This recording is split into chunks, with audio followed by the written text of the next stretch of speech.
RTC bus పాస్ల రేట్లు పెంచింది కదా కాంగ్రెస్ సర్కారు. అగో అవి ఎంబట తగ్గించాలే, లేకుంటే నేను అగ్గి మీద గుగ్గిలమైతా అన్నట్టు చేసింది బస్ భవన్ కాడ ఎమ్మెల్సీ కవిత. బస్ పాసులకు రేట్లు పెంచితే తిప్పల పడే విద్యార్థులను కాకుండా తెలంగాణ జాగృతి కార్యకర్తలను ఎంట పెట్టుకొని పోరాటానికి దిగింది. వద్దురా నాయన కాంగ్రెస్ పాలన, పెంచిన ఆర్టీసీ ఛార్జీలను తగ్గించాలి అనుకుంటా బస్ భవన్ దిక్కు నడిచింది. బీఆర్ఎస్ పార్టీ తరఫున పోరాటం చేస్తే ఎమ్మెల్యేలు లీడర్లు రాలేదనే మాట వస్తుంది కాబట్టి తెలివిగా కవిత జాగృతి తరఫునే పోరాటం చేస్తున్నది. పార్టీ కార్యకర్తలు ఎమ్మెల్యేలు రాకున్నా తిప్పలేమున్నదని ఇట్లా చేసింది కావచ్చు. బస్ భవన్కు చేరి ఆడ కూర్చొని ఛార్జీలు తక్కువ చేయాలి అని లొల్లి చేసింది కవిత. తర్వాత మీడియాతో మాట్లాడుకుంటా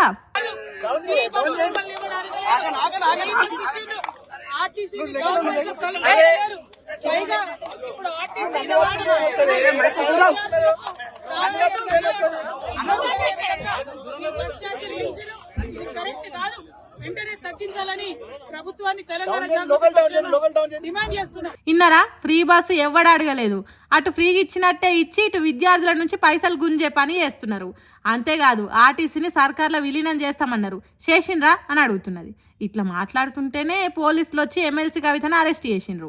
హైదరాబాద్లో ఉన్న చంద్రాయనగుట్ట పోలీస్ స్టేషన్కు తీసుకుపోయినరు. మరి కవిత పోరాటానికి సర్కార్ భయపడి బస్ ఛార్జీలు తగ్గిస్తుందా, లేకుంటే లెక్క చేయనట్టే ఉంటుందా అనేది ముందు ముందు చూడాలి. కానీ ఎమ్మెల్సీ కవిత బీఆర్ఎస్ పార్టీ కండువా లేకుండానే పోరాటాలు చేస్తున్నది. కవితను ఏడ చూసినా ఎప్పుడు చూసినా జాగృతి జెండాలు కండువాలేగా అనిపిస్తున్నాయి. మరి అదే పేరుతోని పార్టీ పెట్టే ఆలోచనతో ఉన్నదో, లేకుంటే బీఆర్ఎస్ పార్టీలనే ఉండి పార్టీలో జరుగుతున్న దాని మీద కేసీఆర్కు ఇంకిన్ని ఉత్తరాలు రాస్తుందో ముందు ముందే చూడాలిగా.